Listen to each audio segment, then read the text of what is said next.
जय श्री राम। आप सभी को श्रीमद् भगवत गीता एक ऐसा पवित्र ग्रंथ है जो युगों युगों से लोगों को जीवन का सही अर्थ, उद्देश्य और क्रम का ज्ञान प्रदान करता रहा है। यह ग्रंथ जीवन की सही दिशा दिखाने में हमेशा सफल रहा है। यदि आप जीवन में कुछ पाना चाहते हैं या कोई समस्या आपको परेशान कर रही है तो श्रीमद् भगवत गीता की यह 21 शिक्षाएं ध्यान पूर्वक सुन लें। आपकी हर मनोकामना पूरी होगी, हर कठिनाइयां सरल हो जाएंगी और हर दुख का अंत होगा। इसीलिए इस पवित्र संदेश को सुनने से पहले कृपया कमेंट में जय श्री राधे कृष्ण अवश्य लिखिए और आपकी यह भक्ति आपकी आध्यात्मिक यात्रा को और अधिक आनंद में बनाएगी। हम आपके लिए भगवान श्री कृष्ण द्वारा दिए गए 21 अनमोल उपदेश लेकर आए हैं जो आपके वर्तमान और भविष्य के सभी कष्टों को दूर करने में सहायक होंगे। गीता का यह ज्ञान अमृत के समान है जो मरे मन और जीवन में नई ऊर्जा का संचार करता है। मैं पूरे विश्वास के साथ कहती हूँ कि जो कोई भी इन 21 शिक्षाओं को पूरे ध्यान से वीडियो के अंत तक सुनेगा उसे अपनी हर समस्या का समाधान मिलेगा और वह सब कुछ प्राप्त कर लेगा जो वह चाहता है। इसलिए इस वीडियो में एक भी उपदेश को नजरअंदाज ना करें और इसे अंत तक अवश्य सुनिए। तो चलिए शुरू करते हैं। श्रीमद् भगवत गीता का पहला उपदेश, अधिक चिकनी चुपड़ी बातें करने वालों और अत्यधिक प्रशंसा करने वालों से सतर्क रहें। लोग तभी मीठे बोल बोलते हैं जब उनका आपसे कोई स्वार्थ सिद्ध करना होता है। आपकी तारीफ भी तभी की जाती है जब उन्हें आपसे कुछ हासिल करना होता है। यही याद रखें कि तारीफ कभी मुफ्त में नहीं मिलती। यदि कोई आपकी प्रशंसा कर रहा है तो बदले में आपको कुछ न कुछ देना ही पड़ेगा। इसलिए जो लोग बहुत मीठा बोलते हैं या आपकी तारीफ करते हैं उनसे थोड़ा सावधान रहें। दूसरा उपदेश, आंखों से जो सच दिखाई दे उस पर भी तुरंत विश्वास ना करें। आपने कई कहानियां सुनी होंगी कि कई बार आंखों से देखी गई बातें भी सच नहीं होती, इसलिए भरोसा करने में जल्दबाजी ना करें। तीसरा उपदेश, जो व्यक्ति फल की आकांक्षा से कर्म करता है उसका मन कभी शांत और संतुष्ट नहीं रहता क्योंकि उसकी इच्छाएं हर बार नए लक्ष्य की ओर बढ़ती रहती है। ऐसा व्यक्ति कभी संतुष्टि का सुख नहीं पाता। यदि फल उम्मीद के अनुसार ना मिले तो वह निराश और दुखी हो जाता है। भगवान श्री कृष्ण अर्जुन से कहते हैं, अपने आप को मुझ में समर्पित कर दो, ईश्वर पर भरोसा रखो और निस्वार्थ, निर्मल, निष्कलंक और निष्पक्ष होकर बिना फल की इच्छा के कर्म करते रहो। तुम्हारा जीवन सुख और संतुष्टि से भर जाएगा। दुख तुम्हें कभी छू ही नहीं पाएगा और तुम्हें मोक्ष की प्राप्ति होगी। बार बार जन्म लेने वाली अनंत इच्छाएं मनुष्य को अपनी इंद्रियों का दास बना देती है। जब हम दूसरों की निंदा करते हैं तो हमें उनके भाग्य में मिलने वाले दुखों को भी भोगना पड़ता है। किसी के प्रति बुरा सोचना, ईर्ष्या करना, बुरा बोलना या अपने धर्म और कर्तव्य का पालन न करना, ऐसे लोग कभी मोक्ष प्राप्त नहीं कर सकते। कर्म यदि अच्छा है तो फल अवश्य मिलेगा और यदि कर्म बुरा है तो दंड भी अवश्य मिलेगा। मैं भूत, वर्तमान और भविष्य की प्रत्येक घटना और उसके परिणाम को देख सकता हूँ। इसीलिए फल की चिंता छोड़कर अपने कर्म को निरंतर करते रहो। कर्म चाहे अच्छा हो या बुरा तब तक पीछा नहीं छोड़ता जब तक कर्म करने वालों को उसका फल पूरी तरह से न मिल जाए। समय से पहले और भाग्य से अधिक किसी को कुछ नहीं मिलता। सामान्य मनुष्य हमेशा श्रेष्ठ लोगों को देखकर उनके आदर्शों पर चलने और उनके जैसा बनने का प्रयास करता है। संसार तुम्हें वैसे ही देखेगा जैसी दृष्टि से तुम संसार को देखते हो। बुरी आदतें, बुरी चीजें और बाहरी सौंदर्य की ओर मनुष्य तब आकर्षित होता है जब वह अपनी इंद्रियों का गुलाम बन जाता है। जैसे एक छोटे से दीपक की रोशनी प्रचंड अंधकार को नष्ट कर देती है, वैसे ही जब तुम अपने मन के अज्ञान रूपी अंधेरे में सकारात्मक विचारों का तेल डालकर ज्ञान का प्रकाश जलाओगे तो अज्ञान का अंधकार स्वतः समाप्त हो जाएगा। चौथा उपदेश, दूसरों में सहारा ढूंढना बंद करो। तुम्हारी सबसे बड़ी कमजोरी यही है कि तुम दूसरों पर निर्भर रहते हो और यही चीज तुम्हें कमजोर बनाती है। यह तुम्हारा आत्मविश्वास खत्म कर देते हैं। जो लोग सोचते हैं कि यह व्यक्ति मेरा सहारा बनेगा या मुश्किल समय में मेरा साथ देगा, वही लोग कठिन समय में सबसे अधिक अकेले और दुखी रह जाते हैं। केवल ईश्वर को अपना सहारा बनाओ। देखना, जब भी कोई मुश्किल आएगी ईश्वर किसी न किसी रूप में तुम्हारी सहायता के लिए आएंगे। संसार को अपना सहारा मत बनाओ। जो लोग खुद अपने लिए सहारा तलाश रहे हैं वो तुम्हारा सहारा कैसे बन सकते हैं? इसीलिए उसे अपना सहारा केवल ईश्वर को बनाओ। गीता की 5वीं शिक्षा यह है कि क्रोध मनुष्य का सर्वनाश कर देता है। क्रोधी व्यक्ति का कोई साथी नहीं रहता। लोग उससे किनारा कर लेते हैं और उसके सभी रिश्ते नष्ट हो जाते हैं। जो व्यक्ति अपने क्रोध पर नियंत्रण नहीं रख सकता वह जीवन में कुछ भी संभाल नहीं सकता। गीता का 6वां उपदेश यह है कि ईश्वर पर पूर्ण विश्वास रखकर उन्हें सच्चे मन से स्मरण करो तो वो किसी न किसी रूप में तुम्हारी सहायता अवश्य करेंगे। ईश्वर तुम्हारी पुकार सुनते हैं या नहीं यह तुम्हारी श्रद्धा, विश्वास और भक्ति पर निर्भर करता है। किसी का भला करके कभी एहसान नहीं जताना चाहिए वरना वह पुण्य कभी कर्म व्यर्थ हो जाएगा और प्राप्त होने वाला सम्मान नष्ट हो जाता है। यह अभिमान कभी नहीं करना चाहिए कि मैंने कितनों की सहायता की है, क्योंकि वास्तव में करने वाला तो ईश्वर है। तुम तो केवल एक माध्यम हो, एक कठपुतली हो। क्रोध करना निरर्थक है। यदि क्रोध में आकर तुम प्रतिक्रिया करते हो तो इसका अर्थ है कि तुम्हें ईश्वर के क्रम नियम पर भरोसा ही नहीं है। मन में शंकाओं का कभी स्थान ना दो। यह शंकाएं गलत फहमियों का पहाड़ खड़ा कर देती है जिससे जीवन का सुख चैन छीन जाता है। यदि कोई तुम्हारे साथ बुरा करता है तो कर्म और समय स्वयं उसका हिसाब कर लेगा। उपकार की जगह परोपकार करो और चिंता की बजाय चिंतन करो। मन को हमेशा संयम में रखो वरना यह मन तुम्हारा सबसे बड़ा शत्रु बनकर तुमसे गलत कार्य करवा सकता है। ज्ञान हमेशा बुद्धि से श्रेष्ठ होता है, इसलिए ज्ञान प्राप्त करते रहो और उसे बांटते रहो ताकि दूसरों का जीवन संवर सके। किसी एक व्यक्ति की बार बार मदद ना करो जब तक कि वह स्वयं सक्षम ना हो जाए। जो व्यक्ति फल की आशा में कर्म करता है वह कर्मों के बंधन से बांध जाता है। कोई भी व्यक्ति अपने जन्म से नहीं बल्कि अपने कर्मों से महान बनता है। दुनिया और लोग वैसे ही दिखेंगे जैसा तुम देखना चाहोगे। मेरा तेरा, छोटा बड़ा, अपना पराया, यह सब मन से मिटा दो तब सब तुम्हारा है और तुम सबके हो। फल की चिंता या फल की इच्छा त्याग कर निरंतर कर्म करने वाले व्यक्ति ही अपने जीवन को सुखमय और संतुष्टिपूर्ण बना सकता है। कोई भी दुख तुम्हें तब तक परेशान नहीं कर सकता तब तक तुम अपनी इंद्रियों पर नियंत्रण रखते हो। शांति वही प्राप्त करता है जो मैं और मेरे की भावना से मुक्त हो जाता है। किसी भी वस्तु, स्थान, जीव या व्यक्ति से अत्यधिक मोह एक दिन दुख का सबसे बड़ा कारण बनता है। वही व्यक्ति जीवन में संतुष्ट रह सकता है जो कम में भी खुश रहता है और अधिक पाने की लालसा नहीं रखता। गीता का 7वां उपदेश यह है कि अपने मन को शांत रखना सीखो। अशांत मन जीवन में केवल दुख देखता है जबकि शांत मन प्रेम और आनंद प्रदान करता है। सुख और दुख केवल शांत और अशांत मन के परिणाम है। अशांत मन दुख को जन्म देता है और शांत मन परम आनंद को। गीता का 8वां उपदेश यह है कि किसी से भी हद से ज्यादा लगाव ना रखो। धृतराष्ट्र का सिंहासन से अधिक मोह था जिसके कारण उन्हें कुछ और दिखाई नहीं दिया। इस मोह ने पूरे राष्ट्र को विनाश की ओर ले गया और अनगिनत लोगों की मृत्यु का कारण बना। जब तुम भी किसी चीज के पीछे हद से ज्यादा दीवाने हो जाते हो तो वह चीज मिले या ना मिले लेकिन तुम्हारा जीवन अवश्य बर्बाद हो जाता है। गीता का 9वां उपदेश यह है कि अध्यात्मक से जुड़ो। अध्यात्म का ज्ञान ही जीवन को शांति और सुकून की ओर ले जाता है। दूसरों की बातों पर जितना ध्यान दोगे उतना ही तुम्हारा आत्मविश्वास कम होगा। इसीलिए स्वयं पर भरोसा रखो, अपने बल पर आगे बढ़ो और अपना मार्ग स्वयं चुनो। जीवन में किसी भी क्षण कुछ भी हो सकता है। जीवन सीमित है, समय व्यर्थ ना गवाओ। बुरे अतीत को याद करके दुखी होने से बेहतर है कि उससे सबक लो, अपने वर्तमान को सुधारो और एक उज्जवल भविष्य का निर्माण करो। किस बात की चिंता, कर्म करो और ईश्वर पर भरोसा रखो।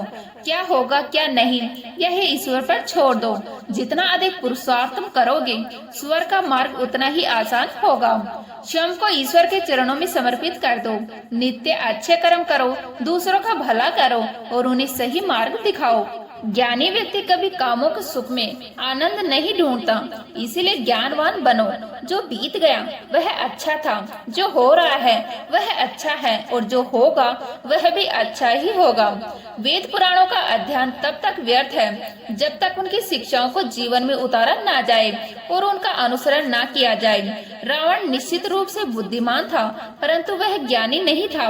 उसकी अज्ञानता ने उसे क्रोधी, कामी और अहंकारी बना दिया, जो उसकी मृत्यु का प्रमुख कारण बना। मैं सभी प्राणियों को समान दृष्टि से देखता हूँ। मेरे लिए कोई न अधिक प्रिय है न कम। वह ज्ञान बेकार है जो केवल तुम तक सीमित रहे। ऐसा ज्ञान जो समाज और विश्व के कल्याण में काम न आए, उसका कोई मूल्य नहीं है। तुम व्यर्थ में चिंता क्यों करते हो? तुम भयभीत क्यों हो? कौन तुम्हारा विनाश कर सकता है? आत्मा ना तो जन्म लेती है, ना ही कोई इसे नष्ट कर सकता है। यही जीवन का परम सत्य है। मनुष्य के कर्म ही उसे ईश्वर के समीप लाते हैं या उसे दूर करते हैं। इसलिए सदा सत्कर्म करो। जब जब इस धरती पर पाप, अहंकार और अधर्म अपनी चरम सीमा पर होगा, तब तक मैं धर्म की पुनः स्थापना और अधर्म के विनाश के लिए अवतार लूंगा। जो दान कर्तव्य समझकर बिना किसी स्वार्थ के किसी जरूरतमंद को दिया जाए, वही सात्विक दान कहलाता है। जिसने अपने मन पर विजय प्राप्त कर ली, उसने परमात्मा को पहले ही प्राप्त कर लिया। क्या है कि उसने शांति पा ली है। ऐसे व्यक्ति के मन पर सुख दुख, सर्दी गर्मी, मान अपमान का कोई प्रभाव नहीं पड़ता। सच्चे विद्वान ना तो जीवन के लिए शोक करते हैं, ना ही मृत्यु के लिए।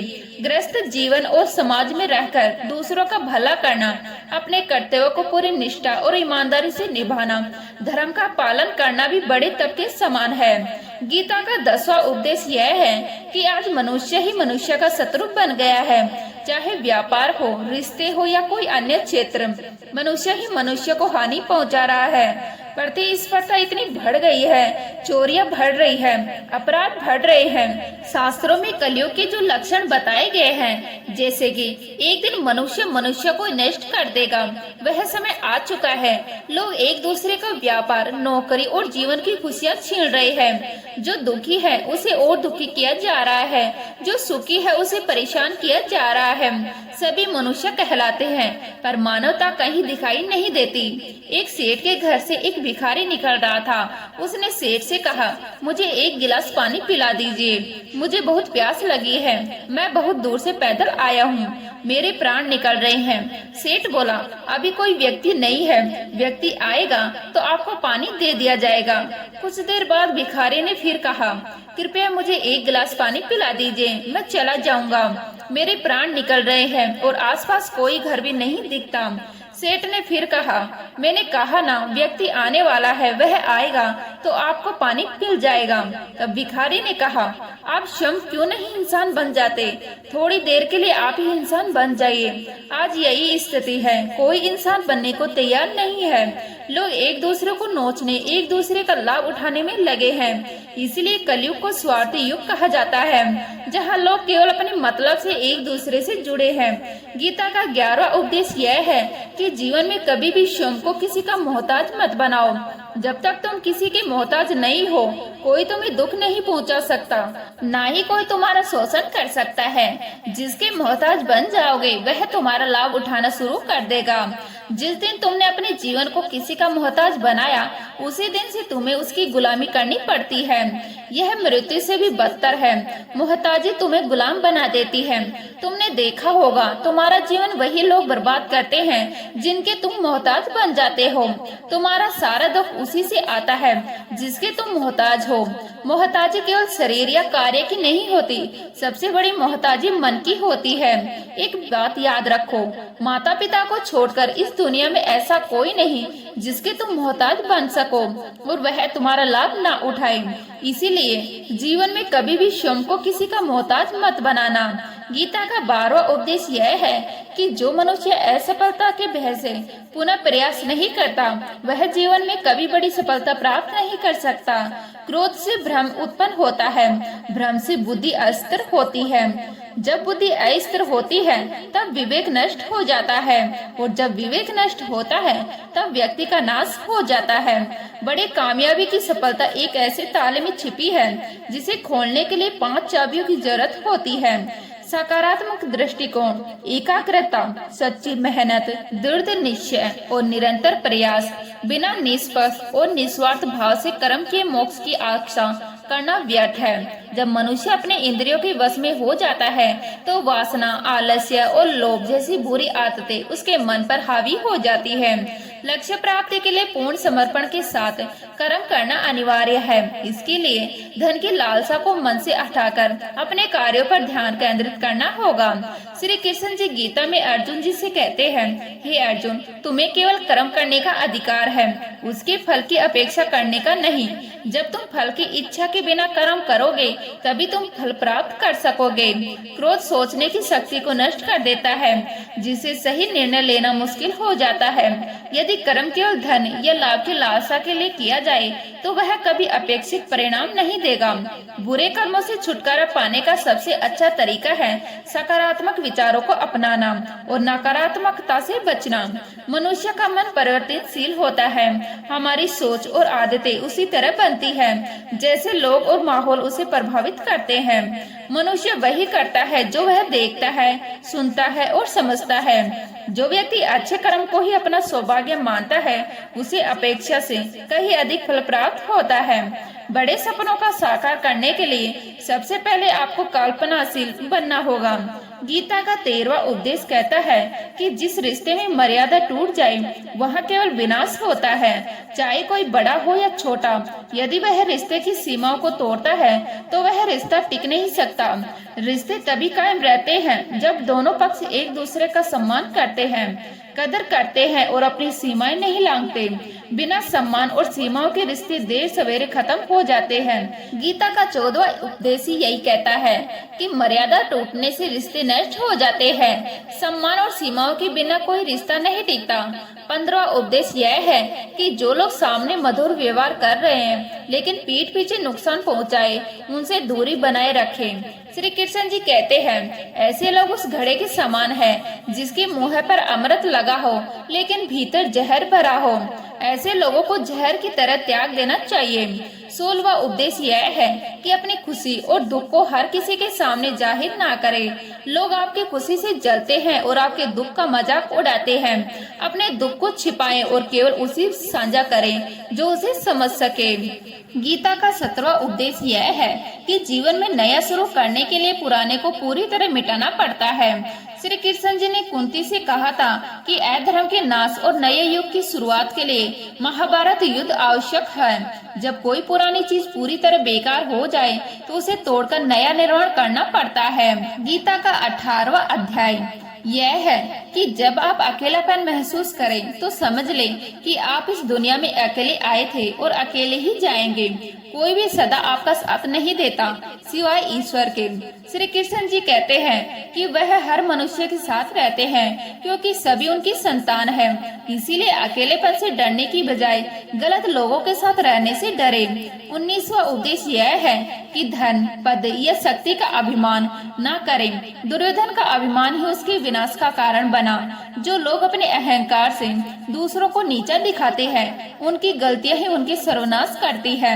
इसलिए हमेशा विनम्र रहे। 20वां उपदेश यह है कि मृत्यु जीवन का अटल सत्य है। शरीर नश्वर है लेकिन आत्मा अमर है। जो होना है उसे कोई टाल नहीं सकता, जो नहीं होना उसके लिए चिंता करना व्यर्थ है। सत्य को स्वीकार करना ही बुद्धिमानी है। गीता का 21वां उपदेश यह है कि जहाँ प्रेम और सम्मान ना हो वहाँ ना जाएं। श्री कृष्ण जी ने दुर्योधन के आतिथ्यों को ठुकराते हुए कहा कि वह केवल वहाँ जाते हैं जहाँ प्रेम और सम्मान हो। इसलिए हमेशा उसी स्थान पर रहें जहाँ आपकी कदर हो। यदि इन उपदेशों से आपको कुछ सीखने को मिला हो तो जय श्री राधे कृष्ण जरूर लिखें और इस संदेश को अपने प्रियजनों के साथ जरूर साझा करें। तो मिलते हैं इसी तरह की नई वीडियो के साथ। तब तक के लिए जय हिंद, जय भारत, जय श्री राम।